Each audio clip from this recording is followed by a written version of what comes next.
षष्ठी संवत्सराणां मध्ये श्रीमती श्री संवत्सरे दक्षिणायने वर्षस्तु भाद्रपदमासे शुक्लपक्षे भाद्रः पात्रयुक्तायां दिवासयुक्तायां वयोगक्षुभकर्ण एवं गुणा विशेषेण वसिष्ठायाम् अस्यां सुपत्निकौ मम उपास्य दुरिताक्षरश्री परमेश्वर प्रीत्यर्थमस्माकं सहकुटुम्बानां श्रीमा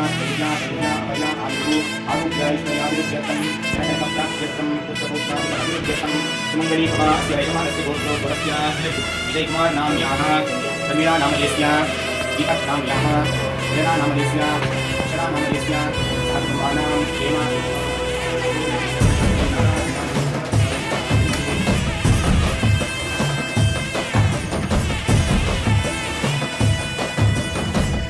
ಗೊತ್ತಿಲ್ಲ ಶಿವನೇ ಭಕ್ತಿದಾರಿಯು ಗೊತ್ತಿಲ್ಲ ಶಿವನೇ ಭಕ್ತಿದಾರಿಯು ಗೊತ್ತಿರುವುದೊಂದೇ ದೈವ ಪಾರಿಯು ಗೊತ್ತಿರುವುದೊಂದೇ ದೈವ ಪಾರಿಯು ಉಳ್ಳಾಯ ನಿನ್ನ ನಿಲದೆಡೆಗೆ ಇದಡೊಂದ ಮಾಯ ಸನ್ನಿಧಿಗೆ ಕಾಪು ಗೊತ್ತಿಜ್ಜೆ ಶಿವನೇ ಯಾರು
ನೋಡಿ ಅಲ್ಲಿಗೆಲ್ಲ ಚೆಂಡು ತಗೋ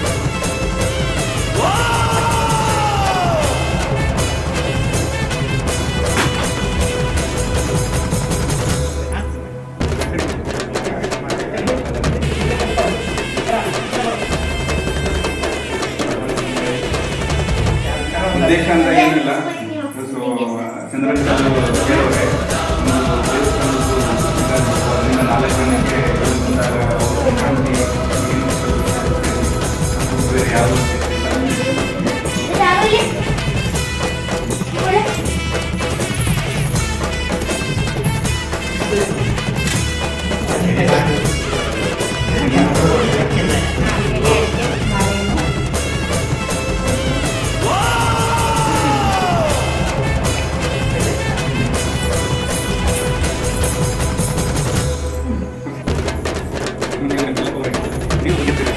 ಮಾಡಿ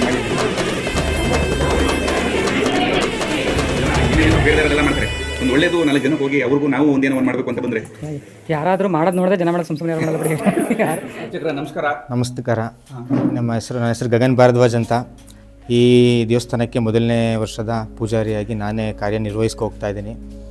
ಉದ್ದೇಶ ಬಂದೇನು ಅಂತ ಅಂದರೆ, ಈಗ ನವಂಬರ್ ತಿಂಗಳು ನಡೀತಿರುವಂತಹ ವಾರ್ಷಿಕೋತ್ಸವ ಮೊದಲನೇ ವರ್ಷದ್ದು ಅದ್ಧೂರಿಯಾಗಿ ನಡಬೇಕೆಂದು ಒಂದು ಕೋರಿಕೊಂಡು ಅದ್ರ ಬಗ್ಗೆ ಒಂದೆರಡು ಮಾತಾಡೋದ ಅಂತ ಅಣ್ಣವ್ರಿಗೆ ಆಗಲಿ ಚಂದ್ರಣ್ಣ ಅವ್ರಿಗೆ ಒಂದು 2 ಅವರ ಕಿವಿ ಮಾತು ಏನು ಅಂತ ಕೇಳೋದ ಅಂತ ಕೇಳ್ತಾ ಇದ್ದೀನಿ. ಬನ್ನಿ. ನಮಸ್ತೆ. ನಮಸ್ಕಾರ. ಮಾತಾಡಿ. ಚಂದ್ರಣ್ಣ ಅವರು ಅಂತ ಅಂದರೆ ಉಸ್ತುವಾರಿ ದೇವಸ್ಥಾನಕ್ಕೆ ಚಂದ್ರಣ್ಣ ಅವರೇ. ಈಗ ದೇವಸ್ಥಾನಕ್ಕೆ ಏನೇ ಅಭಿವೃದ್ಧಿ ಅಂತ ಅಂದರೆ ಜನದ ಹತ್ರ ನಮ್ಮ ಚಂದ್ರಣ್ಣ ಅವರಿಂದನೇ ಎಲ್ಲ. ಒಂದು ಗ್ರಾಮದಲ್ಲೇ ಆಗಿರಲಿ, ಏನೇ ಆಗಿರಲಿ, ಐನೂರಿಗೆ ಆಗಿರಲಿ, ಜನಕ್ಕೆ ಆಗಿರಲಿ ಒಳ್ಳೇದಾಗ್ತಿರೋದು, ಒಳ್ಳೇದು ಮಾಡಬೇಕು ಅನ್ನೋ ಮನೋಭಾವ ಎಲ್ಲರಿಗಿಂತ ಜಾಸ್ತಿ ಅಂತಂದರೆ ಸ್ವಲ್ಪ ಚಂದ್ರಣ್ಣ ಅವ್ರಿಗಿದೆ. ಅದು ಒಂದು ಖುಷಿ ವಿಚಾರ ನನಗೆ. ಮತ್ತೆ ಉಸ್ತುವಾರಿ ಅವ್ರು ತಗೊಂಡಿದ್ದಾರೆ, ಮತ್ತೆ ಅದ್ರ ಜವಾಬ್ದಾರಿ ನಿಮಗೂ ಕೊಟ್ಟಿದ್ದಾರೆ. 2-3 ಫೋಟೋಗಳೆಲ್ಲ ತೋರಿಸಿದ್ರು, ದೇವಸ್ಥಾನ ಹಳೇದು ಹೆಂಗಿತ್ತು, ಇವಾಗ ಯಾವ ತರ ಬದಲಾವಣೆ ಇತ್ತು ಅಂತ. ಹೌದು. ಆಮೇಲೆ ನಮಗೂ ಅನಿರೀಕ್ಷಿತವಾಗಿ ಈ ತರ ಒಂಥರ ಹೇಳ್ತಾರೆ, ಇದು ನಾವು ಹಿಂಗೆ ಇದು ಮಾಡಬೇಕು ಅಂತಿದ್ದೀವಿ, ನಿಮ್ಮ ಕೈಲಾದ ಸಹಾಯ ಅಂತ. ಆಮೇಲೆ ನಾನು ಇವಾಗ ಮಾಡಿದಾಗಲೇ ಅದು ನಂದಲ್ಲ, ಅದು ಕೂಡ ಬೇರೆ ಥರದಲ್ಲೇ ಒಂದು ಹಣ ಬಂದಿರುತ್ತೆ, ಒಂದು ಲಕ್ಕಿ ಟಿಪ್ಪಲ್ನ ಇದರಲ್ಲಿ ನನ್ನ ಮಗಳಿಗೆ ಬಂದಾಗ ಅವ್ರು ಒಂದ್ಸಲಿ ಹಿಂಗೆ ಮಾತಾಡ್ಬೇಕಾದ್ರೆ ನನ್ನ ಮಗಳ ಹತ್ರನೇ ಕೇಳಿರ್ತಾರೆ, ಏನಾದರೂ ನೀನು ಸಹಾಯ ಮಾಡಬೇಕು, ನನ್ನ ಕೇಳಿರಲ್ಲ, ಅವಳನ್ನು ಕೇಳಿರ್ತಾರೆ. ಅದು ಒಂದು 10 ನಿಮಿಷ ಕೂತ್ಕೊಂಡು ಯೋಚನೆ ಮಾಡಿದಾಗ, ಅಂಕಲ್ ಈ ಥರ ಆಯಿತು, ಹಿಂಗಾಯ್ತು ಅಂದಾಗ ಅವ್ರು ಹೇಳೋ ಮಾತೇನಂದರೆ, ನೋಡು ಭಗವಂತ ಅವನೇ ಎಲ್ಲನೂ ಮಾಡಿಸ್ತಾ ಇರೋದು, ಸರಿ ಬಾ ಅಂತ ಅಂದಾಗ ಆಮೇಲೆ ಇಲ್ಲೆಲ್ಲ ಬಂದು ನೋಡಿದಾಗ ಇದು ಖುಷಿ ಆಯಿತು. ಇನ್ನು ಕೆಲವರಲ್ಲಿ ಏನಂತ ಅಂತಂದರೆ, ಈಗ ನೀವು ಹೇಳ್ತಿರೋ ಥರ ಈಗ ಒಂದು ಒಳ್ಳೇದು ನಮಗೆ ಜನಕ್ಕೆ ಮುಟ್ಟಬೇಕು, ಒಳ್ಳೇದು ಮಾಡಿದಾಗ ಕೈ ಜೋಡಿಸ್ಬೇಕು ಅನ್ನೋದು ಮಾತ್ರನೇ ನಮ್ಮ ಉದ್ದೇಶ. ಇನ್ನು ಕೆಲವರು ಬೇರೆ ಥರನೇ ಮಾತಾಡೋದು, ಇಲ್ಲ ಅವರು ಮಾಡಲ್ಲ, ಮಾಡೋರ್ಗೂ ಬಿಡಲ್ಲ. ಸೊ ಇವ್ರಿಗೊಂದು ಮೆಸೇಜ್ ಹೋಗ್ಬೇಕು, ಮತ್ತೆ ಅವ್ರನ್ನ ಯಾರು ಸುಮ್ಮನೆ ಎಂಟರ್ಟೈನ್ ಮಾಡಬಾರ್ದು, ಇದು ಯಾಕೆ ಇರುತ್ತೆ ಹಂಗಿರುತ್ತೆ ಅಂತ ಹಂಗಿದ್ದಾಗ ವಿಗ್ರಹ 100 ವರ್ಷ ಹಳೆ ಕಾಲದ್ದು ಕನ್ನಂಬಾಡಿ ಕಟ್ಟಕ್ಕಿಂತ ಮುಂಚೆ ಸಿಕ್ಕಿದ್ದು ಅಂತ ಒಂದು ಮಾಹಿತಿ ಇದೆ. ಆದರೆ ಈಗ ತಿರ್ಗಾ ಜೀರ್ಣೋದ್ಧಾರಕ್ಕೋಸ್ಕರ ಅಂತಾನೆ ಭಗವಂತನ ಆಂಜನೇಯ ಸ್ವಾಮಿನ ತಿರ್ಗಾ ಪ್ರತಿಷ್ಠಾಪನೆ ಮಾಡಿ ಈಗ ಮೊದಲನೇ ವರ್ಷ ವಾರ್ಷಿಕೋತ್ಸವ ಈಗ ಕಲ್ಪನೆ ಇಲ್ಲ, ಈಗ ಅದ್ದೂರಿಯಾಗಿ ಮಾಡಬೇಕು ಅಂತ ಗ್ರಾಮದವರೇ ಆಗಲಿ ಎಲ್ಲರೂ ಅನ್ಕೊಂಡಿದ್ದಾರೆ, ಎಲ್ಲರೂ ಸಹಾಯ ಮಾಡಬೇಕು. ನೋಡಿದಾಗ್ಲಿಂದನೂ ತುಂಬಾ ಬದಲಾವಣೆ ಕಾಣಿಸುತ್ತೆ. ಈಗ ಒಂದು ಗೋಡನ್ ತರ ಇರೋ ಫೋಟೋ ನೋಡಿದ್ವಿ, ಅದಾದ್ಮೇಲೆ ಈ ತರದೆಲ್ಲ ಮಾಡಿದ್ದು, ಅದಕ್ಕೆ ಈಗ ಎಲ್ಲ ಮೂಲ ಅವ್ರು ನಿಂತ್ಕೊಂಡು ಮಾಡಿಸಿದ್ದೆ ಒಂದು ಕಾರಣ ಅಂತ ಅಂದಾಗ ಅದು ಕೇಳೋದ್ರಲ್ಲಿ ತುಂಬಾ ಖುಷಿ ಆಯ್ತದೆ. ಆಮೇಲೆ ಅವ್ರ ಮನಸ್ಸಲ್ಲಿ ಇರೋದು ಒಂದು ಬೇಜಾರೇನಂತ ಅಂದ್ರೆ, ನಾವು ಒಳ್ಳೇದು ಮಾಡಿದಾಗ 4 ಜನ ಒಳ್ಳೇದು ಹೇಳ್ದಿದ್ರು ಪರವಾಗಿಲ್ಲ, ಅದ್ರಲ್ಲಿ ಎಲ್ಲೋ ಕೆಟ್ಟು ದುಡುಕ್ತಾರೆ ಅನ್ನೋದು ಅವ್ರ ಮನಸ್ಸಲ್ಲಿ ಅವಾಗ ಹೇಳ್ತಾರೆ. ಈ ತರ ಭಗವಂತನಿಂದ ದೊಡ್ಡವರು ಯಾರು ಇಲ್ಲ, ಭಗವಂತನ ಸಹಕಾರ ಜೊತೆಗೆ ಜನದ ಸಹಕಾರ. ಏನಂತ ಅಂತಂದ್ರೆ, ನಿಮ್ದು ಉದ್ದೇಶ ಒಂದು ಒಳ್ಳೇದಿದ್ದಾಗ ಅದು ಯಾವ ರೀತಿಲಾದ್ರೂ ಅದು ಹೋಗಿ ತಲುಪುತ್ತೆ. ಯಾಕೆಂದ್ರೆ ನಂಬಿಕೆಟ್ಟವರಿಲ್ಲ ಹರಿಯೇ ಅನ್ನೋದು ನಾವು ಯಾವತ್ತೂ ಸುಳ್ಳು ಅಂತ ಅನ್ಕೊಳ್ಳಕ್ಕೆ ಹೋಗ್ಬಾರ್ದು. ಏನೇ ಕಷ್ಟ ಆದಾಗ ಅದನ್ನ ಅನ್ಕೊಂಡು ಸರಿಸ್ಕೊಂಡು ಹೋಗ್ತಾ ಇರಬೇಕು. ಇಷ್ಟು ಹೇಳಕ್ ಇಷ್ಟಪಡ್ತೀನಿ. ಮಾತಾಡಿ ನೆಕ್ಸ್ಟ್. ಇಲ್ಲ ಅವ್ರ ಮೈಕ್ ಇದೆ, ಇರ್ಲಿ ಈಗ ಮಾತಾಡೋದಂತೆಲ್ಲ ಮುಗಿಲಿ ಅಲ್ಲವಾ? ಮುಗಿದ್ಮೇಲೆ ನನಗೆ ಗರುಡಗಂಬ ಒಂದಾದ್ಮೇಲೆ ಈಗ ಏನೇ ಮಾಡಿಸ್ಕೊಳ್ಳೋದಾದ್ರು ದೇವ್ರು ಮಾಡಿಸ್ಕೊತಾವನೆ. ಹೌದು. ಈಗ ನಾವು ರೈಲಿಂಗ್ಸ್ ವರ್ಷದಲ್ಲಿ ಕ್ಯಾಲ್ಕುಲೇಷನ್ ಇತ್ತು, ಈಗ ಯಾರೋ ಒಬ್ರು ಬಂದೇ ಬಿಟ್ರೆ ನೀವು ದೇವ್ರು ಮಾಡಿಸ್ಕೊಂತವನೆ ಅಂತ ಹೇಳೋದು ನಿಮ್ದು ದೊಡ್ಡ ಗುಣ. ನಾನು ಹೇಳೋದು ಏನಂತ ಅಂದ್ರೆ, ಈಗ ನೀವು ಬಿಟ್ಟು ಇವಾಗ ನನ್ನನ್ನೇ ತಗೊಂಡ್ರೆ, ಈಗ ಇವ್ರ ವ್ಯಕ್ತಿತ್ವ ನೋಡ್ತೀವಿ, ಅವ್ರು ಏನ್ ಮಾಡೋರೆ ಆ ತರ ನೋಡಿದಾಗ ಮಾತ್ರನೇ ಈಗ ಒಂದು ಸಹಾಯ ಮಾಡಬೇಕು ಅಂತ ಅಂದ್ರೂ ಒಂದು ಮುಂದೆ ಬಂದು ನಿಂತ್ಕೊಂಡು ಮಾಡೋ ಅಂಥದ್ದು. ಈಗ ಇವ್ರು ಬಿಟ್ಟು ಇವಾಗ ಬೇರೆ ಯಾರೋ ಬಂದು ಏನೋ ಒಂದು ಮಾಡ್ತೀವಿ ಅಂದ್ರೆ ನಮ್ಮ ತಲೆಯಲ್ಲಿ ಬೇರೆ ತರನೇ ಹೋಯ್ತಾ ಇರುತ್ತೆ. ಈಗ ನಾವೊಂದು ಕಷ್ಟಪಟ್ಟಿರೋ ದುಡ್ಡು, ಆ ದುಡ್ಡು ಸರಿಯಾಗಿ ಬಳಕೆ ಆಗುತ್ತೋ ಇಲ್ವೋ ಅನ್ನೋದು ನಮ್ಮ ತಲೆಯಲ್ಲಿ ಯಾವಾಗಲೂ ಇರುತ್ತೆ. ಒಬ್ಬ ಜವಾಬ್ದಾರಿಯುತ ಮನುಷ್ಯ ಬಂದು ಜವಾಬ್ದಾರಿನ ಸ್ವೀಕಾರ ಮಾಡ್ತೀನಿ ಅಂತ ಅಂದಾಗ ಮಾತ್ರನೇ ನಮ್ಗೆ ಆ ಧೈರ್ಯ, ಹೌದು ನಾವು ಮಾಡ್ತಿರೋದು ಏನೋ ಒಂದು ಮಾಡಿದ್ರು ಅದು ಒಂದು ಒಳ್ಳೆ ಕಾರ್ಯಕ್ಕೆ ಹೋಗುತ್ತೆ ಅನ್ನೋದೊಂದು ನಂಬಿಕೆ. ಅದಕ್ಕೆ ಕಾರಣ ನೀವು, ಆಯ್ತಾ? ಎಲ್ಲ ಕೈ ಜೋಡ್ಸವ್ರೆ, ಹೌದು, ಸುಮಾರು ಜನ ಕೈ ಜೋಡ್ಸವ್ರೆ. ನಾನು ಅಂತಲ್ಲ, ಒಟ್ಲೆ ಇಲ್ಲೇನಪ್ಪ ನಮ್ ಕೆಲಸ ಇಲ್ಲ, ನಿಂತು ಮಾಡ್ತಾ ಇದ್ದೀನಿ. ಇಲ್ಲ ಅದೇಳ್ಬೋದು. ಈಗ ಅದ್ರಲ್ಲಿ ಈಗ ನಮ್ ಬಲರಾಮ ಸುಮಾರು ಜನ ಅವ್ರೆ, ನಮ್ ಕೃಷ್ಣ ಅವನೇ ಕೆಲಸ ಆಗ್ಬೇಕು ಅಂದಾಗ ಚಂದ್ರಣ್ಣ ಅವರು ಅದಕ್ಕೆ ಅದರಿಂದ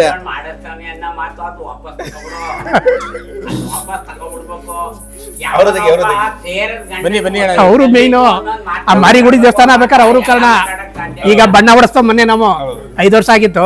ಈಗ ನಾವು ಸಾಲದೇರ ಬಣ್ಣ ಎಲ್ಲ ತಂದು ಇದ್ದದ್ದೆಲ್ಲ ಅಲ್ಲಿ ಹೊಡೆಸ್ತಾವ ಅವ್ರ ಕೈಲಿ. ಅಲ್ಲಿ ಮಾರಿಗುಡಿದು ಕಂಪ್ಲೀಟ್ ಆಯ್ತು. ಹಂಗಾಗಿ ಅವರು ಒಬ್ರು. ಆಮೇಲೆ ಒಂದು ದೀಪು ಮಾಡ್ಸೋಣ ಅಂತ ಏನಿಲ್ಲ, ಅದಕ್ಕೆ ಜನ ಮಾತಾಡ್ಲಿ, ತಲೆ ಕೆಡ್ಸ್ಕೊಳ್ಳೋದು ಬೇಡ. ಅಲ್ಲ, ನಾವು ಕೇಳ್ಕೊಳ್ಳೋದು ಅಷ್ಟೇ ಅಂಕಲ್. ಈಗ ನೀವು ಒಂದು ಒಳ್ಳೇದ್ ಮಾಡ್ತೀನಿ ಅಂತ ಹೋಗಿ ಅದು ನಿಮ್ ಮನ್ಸಿಗೆ ನೋವು ಮಾಡ್ತೈತೆ ಅಂದಾಗ ಅದು ನಮ್ಗೂ ಎಲ್ಲ ಒಂದ್ ಕಡೆ ಬೇಜಾರ ಅಂತ ಅನ್ಸುತ್ತೆ. ನೀವು ಅದಕ್ಕೆ ಯಾವ್ದನ್ನು ಹೋಲಿ ಅದ್ರ ಬಗ್ಗೆ ಏನಿಲ್ಲ. ಒಟ್ಟಿನಲ್ಲಿ ನಾನು ಏನೇ ಮಾಡಿದ್ರು, ಈಗ ಗಗನ್ಗೂ ಅದನ್ನ ಹೇಳಿದ್ದು, ಈ ರೈಲಿಂಗ್ ಸಾಕಕ್ಕೆ ದೇವ್ರು ಅವರೇ ಕರ್ಸ್ಕೊತಾವನೆ. ಈಗ 1,53,000 ನಂಬಿ ಯಾರು ಕೊಡಕ್ ಸಾಧ್ಯ ವಿಜಿ? ಒಬ್ರು ಹೆಣ್ಣೆನ್ಸು ಇನ್ನೂ ಇದುವರೆಗೂ ನೋಡಿಲ್ಲ. ನಾನು ಈ ವಿಡಿಯೋ ಕಳಿಸ್ತಾ ಇರೋದು ಅಷ್ಟೇ. ಅವ್ರಿಗೆ ಕೆಲಸ ಆಯ್ತಿದ್ದಂಗೆ ಅವ್ರಿಗೆ ವಿಡಿಯೋ ಕಳಿಸ್ತಾ ಇರ್ತೀನಿ. ಈಗ ಒಂದು ಮಂಗಳವಾರ ಏನಾಯ್ತು ಅಂದ್ರೆ, ಹೂವು ತಂದಿರ್ಲಿಲ್ಲ, ನಾನು ಮರ್ತಕ ಬಂದ್ಬಿಟ್ಟೆ. ಅವತ್ತು ಯಾರು ಹೂವು ತಂದ್ಕೊಟ್ಟಿಲ್ಲ. ನಾನು ಒಂದು ತುಳಸಿ ಇಲ್ಲೇ ಕಿತ್ಬಿಟ್ಟು ಪೂಜೆ ಮಾಡ್ಬಿಟ್ಟು ಇನ್ನೇನು ಬಾಗ್ಲಾಕ ಟೈಮು ಯಾರೋ ಪಾಪ ಮನೆಯಿಂದ 2 ಮಾರು ಹೂವು ತಂದು ಕಟ್ಕೊಟ್ರು. ನಾನು ನೋಡಪ್ಪ ಇನ್ನೇನು ಬಾಗ್ಲಾಕ ಟೈಮ್ ಅಂತ ಅಂದ್ರೂ ಯಾರೋ ತಂದ್ಕೊಟ್ರಲ್ಲ, ತಲುಪ್ತಲ್ಲ ಅಂತ ನಾನು ಮನ್ಸಲ್ಲಿ ಅನ್ಕೊಂಡೆ. ಯಾಕೆಂದ್ರೆ ಅಷ್ಟೇ ಶಕ್ತಿ ಇದೆ, ನಂಬಬೇಕು. ಈಗ ಆಗುತ್ತೋ ಇಲ್ವೋ ಅಂತ ಅನ್ಕೊಂಡ್ರೆ ಎರಡೂ ಆಗಲ್ಲ. ಅದು ಆಗುತ್ತೆ ಅಂತಂದ್ರೆ ಹಾಗೆ ಆಗುತ್ತೆ, ಆಗಲ್ಲ ಅಂದ್ರೆ ಆಗೋದೇ ಇಲ್ಲ. ನಂಬಬೇಕು, ಯಾವುದೇ ಆದ್ರೂ ನಂಬಿಕೆ ಜಾಸ್ತಿ. ಈಗ ನಮ್ಗೆ ಗರುಡಗಂಬ ಅನ್ನೋದಕ್ಕೆ ಈಗ ಫಸ್ಟ್ ಬೌಣಿ ನಿಂದೆ ಹಾಗೆ ಆಗುತ್ತೆ, ಮಾಡಿಸ್ತೀವಿ. ಈಗ ವಾರ್ಷಿಕೋತ್ಸವ ಮಾಡಬೇಕು ಅಂತಿದ್ದು, ಆಗೋದು ಕಮ್ಮಿ, ಸ್ವಲ್ಪ ಕಷ್ಟ ಆಗುತ್ತೆ. ಇನ್ನೂ 1.25 ಲಕ್ಷ ಬೇಕು, 1.5 ಏನಾದ್ರು ಬೇಕು. ಹಂಗಾಗಿ ಅದರಿಂದ ಈಗ ಪ್ರಥಮವಾಗಿ ನಿಂದು 25 ಈಗ ನಂದಲ್ಲ, ನನ್ನ ಮಗಳದು. ಯಾರ್ದಾರು ಅಲ್ಲಿ ಇಲ್ಲ ಇಲ್ಲ ಅವ್ಳದು. ಹಂಗೆ ಎಲ್ಲ ಒಂದೊಂದು ಇಲ್ಲ ಇಲ್ಲ ದುಡ್ಡು ಇಲ್ಲ ಅವ್ರ ಕೈಲೇ ಇಸ್ಕೊಂಡೆ. ಇಲ್ಲ ಆ ದುಡ್ಡುನು ಅವಳದೇನೆ. ಆ ದೇವ್ರು ಆಂಜನೇಯ ಮಾಡ್ಸ್ಕೊಂಡೈತಾವನೆ ದೀಪು. ಅಲ್ಲ ನೀವು ಆ ಮಾತು ಹೇಳ್ದಂಗೆ ನನಗೆ ಖುಷಿ ಆಯ್ತದೆ. ಮತ್ತೆ ನಮ್ಗೆ ಎಷ್ಟೋ ಸತಿ ಆ ದುಡ್ಡು ಬಂದಾಗ ಒಂದ್ 10 ನಿಮಿಷ ಒಂದ್ ಅರ್ಧ ಗಂಟೆ ನನಗೆ ಬೇಜಾರಾಗಿದ್ದು ನಿಜ. ಇದು ನಾನ್ ಮಾಡಿ ನನಗೆ ಬರಬಾರ್ದಿತ್ತು ಅಂತ ಅನಿಸ್ತು. ಅದಾದ್ಮೇಲೆ ಒಂದು ಹಾಸ್ಪಿಟ್ಲಿಗೆ ಹೋಗ್ಬಿಟ್ಟು ಹಿಂಗ್ ಸಪೋರ್ಟ್ ಮಾಡಿದಾಗ ಅವ್ರ ನಂತಾರೆ ನೋಡಿ ನಿಮಗ್ ಬಂದಿಲ್ಲ ಅಂದ್ರೆ ಬೇರೆಯವ್ರಿಗೆ ಬಂದಿದ್ರೆ ಆ ಕೆಲಸ ಆಯ್ತಾ, ಈಗ ಬಂದಿರೋದಕ್ಕೆ ಆಗೈತೆ. ಈಗ ನೀವು ಆ ಮಾತು ಪುನಃ ಹೇಳ್ತೀರಿ, ದೇವ್ರೇ ಮಾಡಿಸ್ತಾವನೆ ಆ ಕೆಲಸನ ಅಂತ ಅಂದಾಗ ಇರ್ಬೋದೇನೋ ಅನ್ನೋದು ನಮ್ಗೊಂದು ಸಮಾಧಾನ. ಎಲ್ಲಾರು ಜೋಡ್ಸವ್ರೆ ಕೈಯ, ಅದ್ರಲ್ಲೇನು ನಾನು ಒಬ್ಬದ್ದೇ ಅಂತಲ್ಲ. ನಾನೇನು ಹೇಳಕ್ಕೆ ಇಷ್ಟಪಡ್ತೀನಿ ಅಂದ್ರೆ ಚಂದ್ರಣ್ಣ ಅವರು ಒಬ್ರು ಸಹಕಾರದಿಂದ ಆಗುತ್ತೆ ಅಂತಲ್ಲ, ಎಲ್ಲರೂ ಸಹಕಾರ ಇರ್ಲೇಬೇಕು. ಆದ್ರೂ ಅವರು ಮುಂದೆ ನೀವು ಇವತ್ತು ಅಲ್ಲ ನೀವು ಮುಂದೆ ಬಂದು ದಾನ ಸಹಾಯ ಮಾಡಿದ್ರಿ. ಈಗ ಆಗಿರೋದ್ ಕಾರಣ ಹೌದು, ಇವಾಗ ನೀವು ಪೂಜೆ ಮಾಡಿದಿರಿ, ನಾವು ಬಂದಿದೀವಿ, ನಿಂತಿದೀವಿ, ಸಮಾಧಾನದಿಂದ ನಿಂತಿರೋದು. ಆದ್ರೂ ಅದಕ್ಕೆ ಕಾರಣ ಬಂದು ಅವರೇನೆ, ಹೌದು ಭಗವಂತ ಮೇಲೆ. ಆದ್ರೆ ಅದು ಒಂದು ದಾರಿ ಅಂತ ತೋರಿಸಿದಾಗ ಒಬ್ಬ ಮನುಷ್ಯನ್ ಒಳ್ಳೆತನ, ಒಂದು ಒಳ್ಳೆ ಗುಣ ಇದ್ದಾಗ ಮಾತ್ರನೇ ಅದು ಒಂದಕ್ಕೆ ಬರಕ್ ಸಾಧ್ಯ. ಅದ್ ಬಿಟ್ಟು ಇವಾಗ ಬೇರೆ ಯಾರೋ ಬಂದ್ಬಿಟ್ಟು ಏನೋ ಒಂದ್ ಹೇಳೋದಿದ್ರೆ ನಿಮ್ಗೆ ಇವರೇ ಸರಿ ಇಲ್ಲ, ಇವ್ರ ಮಾತು ಯಾವ ತರ ತಗೊಳ್ಳೋದು ಅನ್ನೋದು ಬರ್ತದೆ. ಆ ವ್ಯಕ್ತಿತ್ವ ಸರಿ ಇಲ್ಲ ಅಂತಂದ್ರೆ ಅಂಕಲ್ ಅದ್ ಯಾವ ಕಾರಣಕ್ಕೂ ಒಂದು ಮುಂದೆ ಬರಕ್ ಸಾಧ್ಯ ಇಲ್ಲ. ನಿಮ್ ಒಳ್ಳೆ ಗುಣ, ಒಳ್ಳೆ ವ್ಯಕ್ತಿತ್ವದಿಂದ ಮಾತ್ರನೇ ಅದಾಗಿರಕ್ ಸಾಧ್ಯ. ಜನ ಏನೋ ಹೇಳ್ತಾರೆ, ಏನೋ ಒಂದ್ ಮಾತಾಡ್ತಾರೆ, ಅದ್ರ ಬಗ್ಗೆ ದೊಡ್ಡ ವಿಚಾರ. ಬೋರೆ ಹುಡುಗ ಕಬ್ಲಲ್ಲೂ ಸುಮಾರು ಜನ ಹೇಳಿದ್ರು, ಚಂದ್ರಣ್ಣ ನೀನ್ ಬರ್ಲಾಗೆ 1 ಲಕ್ಷ ವಸೂಲಿ ಆಗಿ 98,000. ಹೌದು, ನಾನು ಅದಕ್ಕೆ ತಲೆ ಕೆಡ್ಸ್ಕೊಳ್ಳಿಲ್ವಲ್ಲ.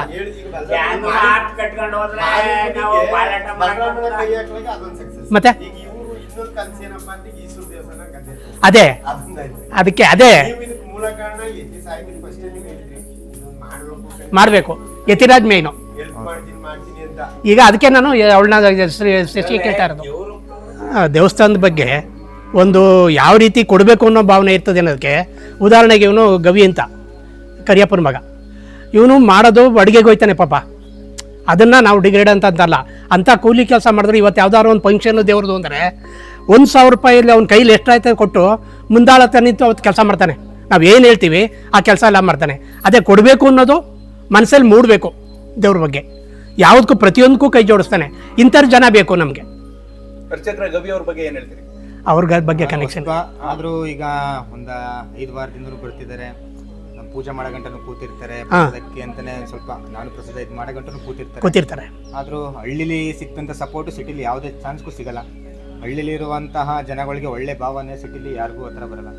ಹೀಗಾಗಿ ಅವರು ಇವರು ಅಂತಲ್ಲ, ಎಲ್ಲ ಗ್ರಾಮದವ್ರು ಎಲ್ಲರೂ ಒಳ್ಳೆಯವರು, ಯಾರು ಕೆಟ್ಟವರು ಅಂತೇನಿಲ್ಲ. ಹಂಗೆ ಹೇಳಿದ್ದು. ಗವಿ ಅವರೇ, ನೀವೇನ್ ಹೇಳಕ್ಕೆ ಇಷ್ಟಪಡ್ತೀರಿ?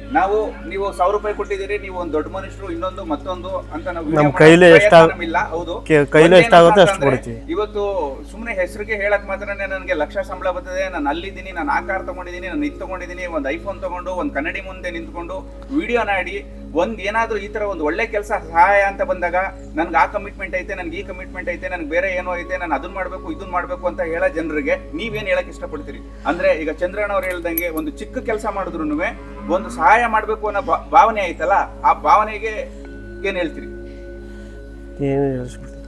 ಮಾತಾಡಿ, ನೀವು ಏನ್ ಅನ್ಕೋಬೇಡಿ, ಮಾತಾಡಿ. ಅದಕ್ಕೇನಿಲ್ಲ, ನಮ್ಮ ದೇವ್ರಿಗೆ ಏನ್ ಮಾಡ್ಬೇಕು ಅದು ಮಾಡ್ತೀವಿ. ನೀವು ಸಂತೋಷದಿಂದ ಮಾಡಿದಿರಿ? ನಾವು ಸಂತೋಷದಿಂದ ಮಾಡ್ತೀವಿ. ಒಂದಿನ ಕೆಲಸ ಬಿಟ್ಟು ನಿಂತ್ಕೋತಾನೆ, ಎಷ್ಟು ಸಹಾಯ ಮಾಡ್ಬೇಕು ಅಷ್ಟು ಮಾಡ್ತೀವಿ. ಅದರಲ್ಲೂ ಇನ್ನು ಮುಂದೆ ಆದ್ರೂ ನೀವು ಈ ತರ ಮಾಡ್ಬೇಕು ಅಂತ ಏನೇ ಆದ್ರೂ ಇನ್ನು ಅವ್ನ ಶಕ್ತಿ ಮೀರಿ ಮಾಡ್ತಾನೆ. ಶಕ್ತಿ ಮೀರಿ ಮಾಡ್ತೀವಿ. ನಿಮ್ಗೆ ತುಂಬಾ ಧನ್ಯವಾದಗಳು. ಎಷ್ಟಾಯ್ತದ ಅಷ್ಟು ಮಾಡ್ತೀವಿ. ಮೊದ್ಲೇ ಹೇಳೋದಿಲ್ವಪ್ಪ, ಸರ್ವರೊಳಗೊಂದೊಂದು ನುಡಿಯಗಲ್ತೆ ವಿದ್ಯೆದ ಪರ್ವತವೇ ಆದ ಸರ್ವಜ್ಞ ಅಂತ. ಹಂಗೆ ಎಲ್ಲ ಹೇಳಿ, ಏನೋ ಹೇಳಿದ್ರೆ ಕೃಷ್ಣ ಪರಮಾತ್ಮನ ಬಗ್ಗೆ ಹೇಳಿ. ಆ ಕೃಷ್ಣ ಪರಮಾತ್ಮ ಹೇಳಿದ್ದು ಏನು ಅಂದ್ರೆ, ಜನ ಒಬ್ಬ ನಮಗ್ ಕೆಟ್ಟದ್ ಮಾಡ್ಬೇಕು ಅಂತ ಬಯಸಿದ್ರೆ ನಮ್ಮ ಕಣ್ಣು ಕಾಣ್ದಿರೋನ ಒಬ್ಬ ಭಗವಂತ ಮೇಲಿರ್ತಾನಂತೆ. ತುಂಬಾ ದೊಡ್ಡ ಮಾತು ಹೇಳಿದಿರಿ. 4 ಜನಕ್ಕೆ ತಿಳಿಲಿ ಇದು. ಧನ್ಯವಾದ. ನಮ್ಮ ಊರೇ ಹೋಗುತ್ತದೆ ಕಣಪ್ಪ, ಸುಮ್ಮನೆ ಇರಬಾರ್ದು. ಚಂದ್ರಣ್ಣ ನಮ್ಮ ಊರೇ ಹೋಗುತ್ತದೆ ಕಣಪ್ಪ, ಒಳ್ಳೆಯವರು ಅಂತ ಹೇಳ್ತಾರೆ. ಆಯ್ತದೆ ಅಂತಾರೆ, ಎಲ್ಲ ಆಯ್ತದೆ ಅಂತ ಹೇಳ್ತಾರೆ ಕಣಪ್ಪ. ಒಳ್ಳೇದಾಗದೆ ಕಣಪ್ಪ, ಒಳ್ಳೇದಾಗದೆ. ನಾನು ಫೋಟೋ ನೋಡಿದೆ, ಈಗ ದೇವಸ್ಥಾನ ಈ ತರ ಇರ್ಲಿಲ್ಲ, ಒಂದು ಗೋಡನ್ ತರ ಇತ್ತು ಆಯ್ತಾ. ಈಗ ಅದನ್ನ ನೋಡಿದಾಗ ತುಂಬಾ ಬದಲಾವಣೆ ಕಾಣಿಸಿರೋದು ನೋಡ್ತಾ ಇದೀವಿ. ಆದ್ರೆ ಚಂದ್ರಣ್ಣ ಅವ್ರಿಗೆ ಏನು ಒಂದ್ ಸಣ್ಣ ಬೇಜಾರ ಅಂದ್ರೆ, ಜನ ಬೇರೆ ತರ ಜನಗಳು ಮಾತು ಕೇಳ್ಬಾರ್ದು ಸುಮ್ಮನಿರಪ್ಪ, ಹೋಗುತ್ತದೆಪ್ಪ ಸುಮ್ಮನೆ ಸಾಕಮ್ಮ, ಇಬ್ಬರಲ್ಲಿ ಸಾಕಂದಿರಿ ಸಾಕಮ್ಮ ಹೋಗುತ್ತಾನೆ ಕಣಪ್ಪ ಚಂದ್ರಣ್ಣ, ಸುಮ್ಮನೆ ಇರಬಾರ್ದು. ಈ ವರ್ಷದ ವಾರ್ಷಿಕೋತ್ಸವ 9ನೇ ತಾರೀಕು ಭಾನುವಾರ ಮೊದಲನೇ ವರ್ಷದ ವಾರ್ಷಿಕೋತ್ಸವ ನಡೀತಾ ಇದೆ. ಎಲ್ಲರೂ ಹೆಚ್ಚಾಗಿ ಸೇರಬೇಕು ಅಂತ ಭಾವಿಸ್ತಿದ್ದೀವಿ. ಮತ್ತು ಇದಕ್ಕೆಲ್ಲ ಈ ಪೂಜೆ ಮಾಡೋದಕ್ಕೆ ಈ ಸತಿ ಕರೆಸ್ತಾ ಇರೋದು ಒಂಟಿಕೊಪ್ಪಲಿನ ಪ್ರಧಾನ ಅರ್ಚಕರಾದಂತಹ ಸತ್ಯನಾರಾಯಣ ಗುರುಗಳವ್ರನ್ನ ಕರೆಸೋದ ಅಂತ ಒಂದು ಪೂಜೆನ ಮಾಡಿಸೋದು ಅವ್ರ ಕೈಲಿ ಇನ್ನೂ ಚೆನ್ನಾಗಿ ಅಭಿವೃದ್ಧಿ ಆಗಲಿ ಅಂದ್ಬಿಟ್ಟು ಒಂದು ಮಾಡ್ತಾಯಿದ್ದೀವಿ. ಹೀಗಾಗಿ ಎಲ್ಲರೂ ಸ್ವಲ್ಪ ಸಹಕಾರ ಕೊಟ್ಟು ಪ್ರೋತ್ಸಾಹ ಕೊಟ್ಟು ಧನಕನಕ ಪ್ರಾಪ್ತಿಯಿಂದ ಅವ್ರಿಗೆ ಏನಾದರೂ ಒಂದು ಇದು ಮಾಡಬೇಕು. ಮೊದಲನೇ ವರ್ಷದ ವಾರ್ಷಿಕೋತ್ಸವವನ್ನು 9/11/1925 ನಡೆಸಲು ಏರ್ಪಡಿಸಿ 2025 ನಡೆಸಲು ಏರ್ಪಾಡು ಮಾಡಲಾಗಿದೆ. 9/11/2025 ಭಾನುವಾರ ಆಂಜನೇಯ ಸ್ವಾಮಿ ವಾಲಿ ಸುಗ್ರೀವ ಆಂಜನೇಯ ಸ್ವಾಮಿ ಮೊದಲನೇ ವರ್ಷದ ವಾರ್ಷಿಕೋತ್ಸವ ಇರುವುದರಿಂದ ದಯವಿಟ್ಟು ಮಹಾಭಕ್ತರು ಆದಷ್ಟು ಹೆಚ್ಚಿನ ಸಂಖ್ಯೆಯಲ್ಲಿ ಭಾಗವಹಿಸಬೇಕಾಗಿ ವಿನಂತಿ. ಗ್ರಾಮಸ್ಥರೆಲ್ಲರೂ ಭಾಗವಹಿಸಬೇಕಾಗಿ ಅಕ್ಕಪಕ್ಕದ ಗ್ರಾಮಸ್ಥರೆಲ್ಲ ಭಾಗವಹಿಸಬೇಕಾಗಿ ವಿನಂತಿ.